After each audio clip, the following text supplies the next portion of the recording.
अस्सलाम वालेकुम दोस्तों, अपनी नेक्स्ट वीडियो के साथ आपको वेलकम करता हूं अपने इस चैनल में। उम्मीद है सब खैरियत से होंगे। तो चलते आज की अहम न्यूज की जानिब। सबसे पहले तो हम बात करेंगे रैगो फैमिलियार क्या है और किस तरह से आप इससे फायदा उठा सकते हैं। उसके बाद इंग्लैंड की तरफ से एक बड़ी सहूलत की अनाउंसमेंट की गई है जिसमें प्री सेटलमेंट स्टेटस वाले, सेटल स्टेटस वाले या की और इलीगल इमीग्रेंट फायदा उठा सकते हैं।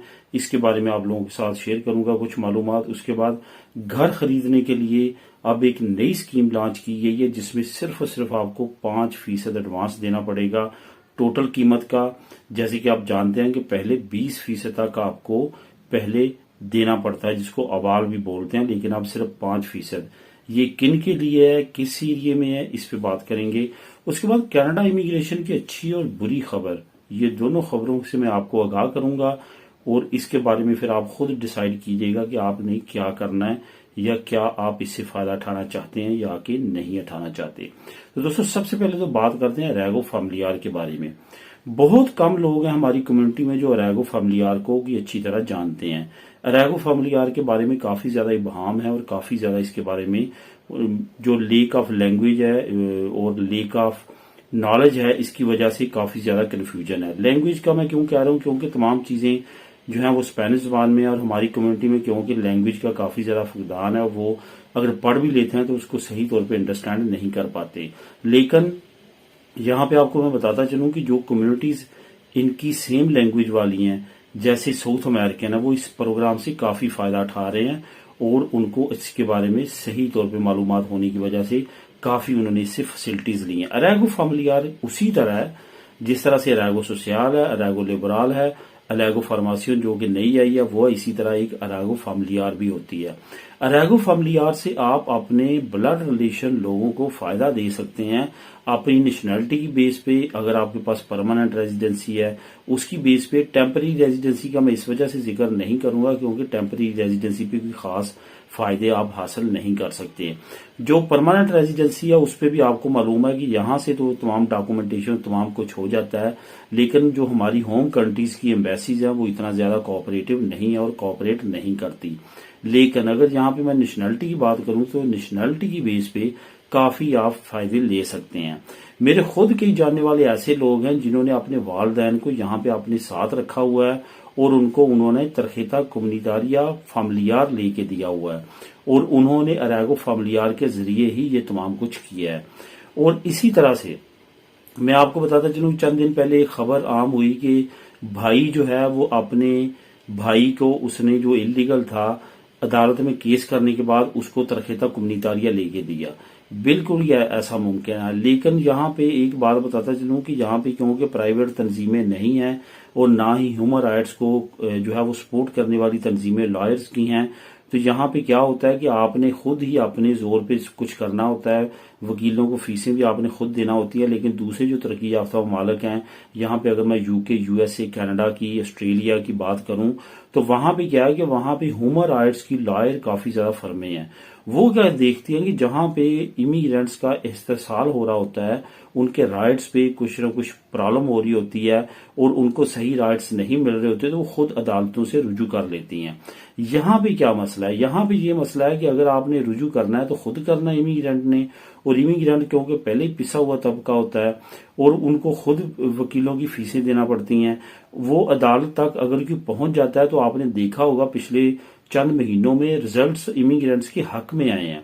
जैसे एक ईरानी औरत ने जो जिरोना की थी, उसने परमानेंट रेजिडेंसी पे जो 6 महीने से ज्यादा ओवर स्टे किया, वो अदालत का वो जाती रही है, उसने अदालत का पीछा नहीं छोड़ा। अगर एक से उसे इंसाफ नहीं मिला, आगे गई, आखिर सुप्रीम कोर्ट में उसको फाइनल जजमेंट मिली कि अगर ये ओवर स्टे रहते भी हैं तो इनको इलीगल ना किया जाए।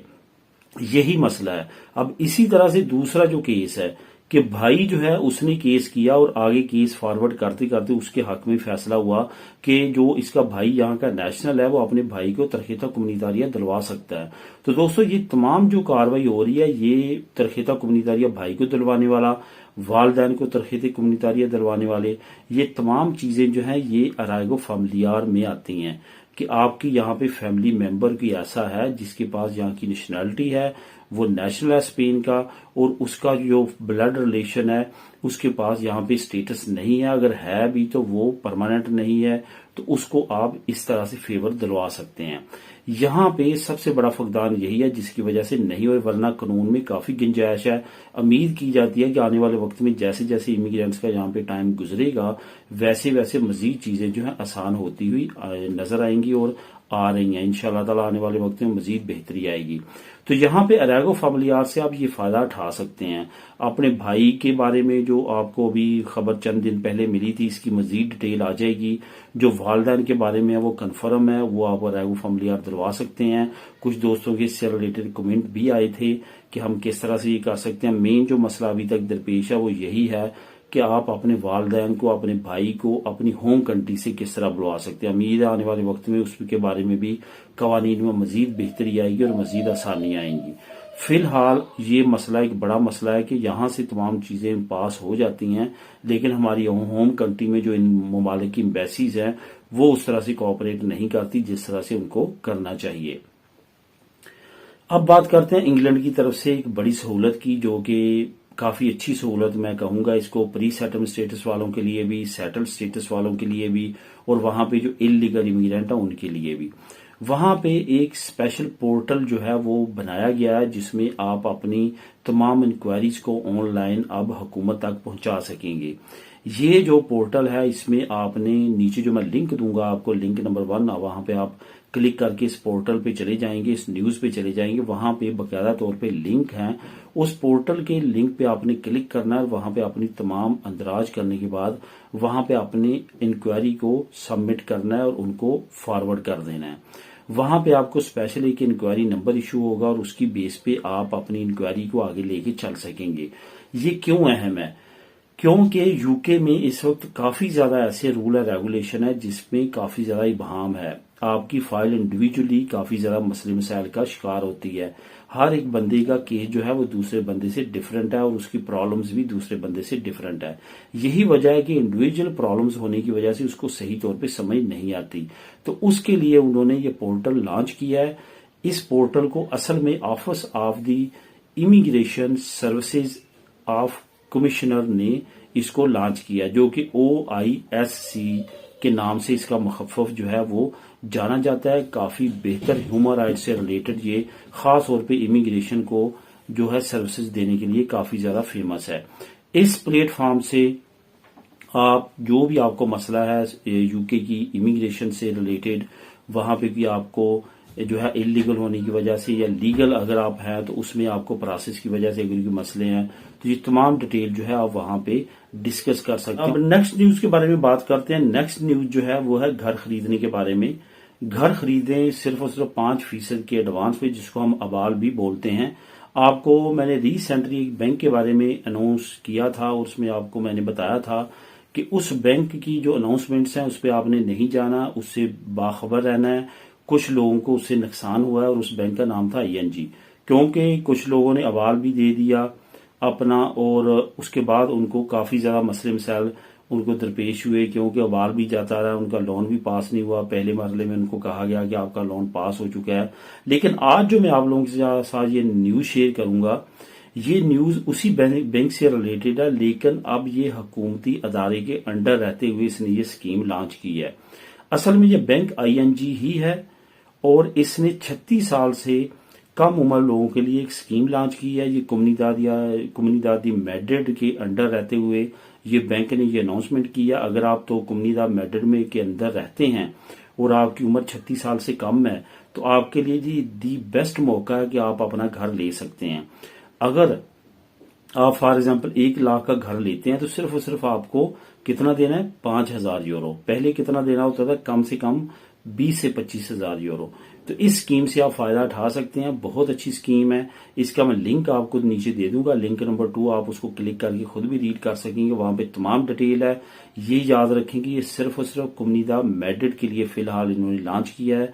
ING के साथ मिलकर कम्युनिदाद मैड्रिड ने ये प्लान तैयार किया है।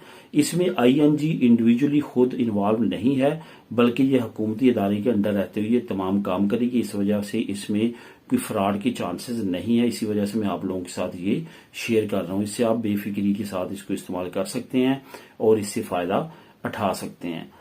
अब दोस्तों आखिर में बात करते हैं कि कनाडा इमिग्रेशन की अच्छी और बुरी खबर। अच्छी खबर तो ये है कि आजकल उन्होंने बहुत ज्यादा विजिट वीजे देना शुरू किए हैं। पाकिस्तान से तकरीबन 1 महीने में 250 के करीब वीजे जो हैं वो लॉन्च किए गए हैं। इसके अलावा और भी काफी ज्यादा ममालिक में यही सिचुएशन है, बहुत ज्यादा वीजों में नरमी की है।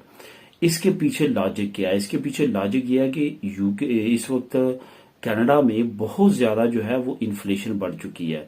वहां पे इन्फ्लेशन बढ़ने की वजह से आपको मालूम है कि उनका बहुत ज्यादा दारोमदार इमिग्रेशन पे चल रहा है। इमिग्रेंट जब उनके ममालिक में आते हैं, सरमाया लेके आते हैं, तो उनके लिए मुल्क में बेहतरी आती है। लेकिन वहां पे मसले मसाइल काफी ज्यादा बढ़ चुके हैं, वहां पे जॉब अपॉर्चुनिटीज नहीं रही, वहां पे रहायश के बहुत ज्यादा मसले हैं, घरों के बहुत ज्यादा मसले बने हुए हैं। तो ये तमाम सिचुएशन में काफी ज्यादा गंभीर हालात हैं इस वक्त कनाडा के। कनाडा में अच्छी खबर यही है कि वीजे बहुत दे रहा है। दूसरी अच्छी खबर यह है कि विजिट वीजे पे उन्होंने ऑलरेडी 2025 फरवरी तक डेट बढ़ा दी है कि आप विजिट वीजे को कन्वर्ट करवा सकते हैं वर्क परमिट में, जो कि LMIA के जरिए भी आप ले सकते हैं। उसके अलावा अगर बाकी आप एक्सप्रेस एंट्री में ऐड होते हो तो वो भी कुछ सूबों में, कुछ एरिया में उसकी भी उन्होंने परमिशन दी है। लेकिन बुरी खबर यही है कि वहां पे इन्फ्लेशन बहुत ज्यादा बढ़ चुका है, जॉब अपॉर्चुनिटी इतनी ज्यादा नहीं रही, वहां पे महंगाई जो है वो पहले से तकरीबन डबल हो चुकी है। इस वजह से अब सरवाइव करना कनाडा में खास तौर पे नए जाने वाले इमिग्रेंट के लिए काफी ज्यादा मुश्किल हो चुका है। तो इन तमाम चीजों को मद्देनजर रखते हुए आपने अपना डिसीजन लेना है कि आप क्या करना चाहते हैं, क्या वहां पे जाके सेटलमेंट चाहते हैं या नहीं चाहते। क्यों खास तौर पे यूरोप में रहने वाले जो लोग हैं उनको काफी ज्यादा सोच समझ के वहां पे जाना चाहिए, क्योंकि इस वक्त कनाडा की जो सिचुएशन है वो यूरोप से काफी ज्यादा अबतर है। आने वाले वक्त में दोबारा वो स्टैंड कर जाए या दोबारा उसकी बेहतरी हो, वो अलग चीज है। लेकिन फिलहाल कनाडा में इमिग्रेंट्स खासतौर पे जो नए जाने वाले हैं उनको काफी ज्यादा मुश्किलात का सामना करना पड़ता है। मिलेंगे नेक्स्ट वीडियो में नई अपडेट्स के साथ। अल्लाह हाफिज।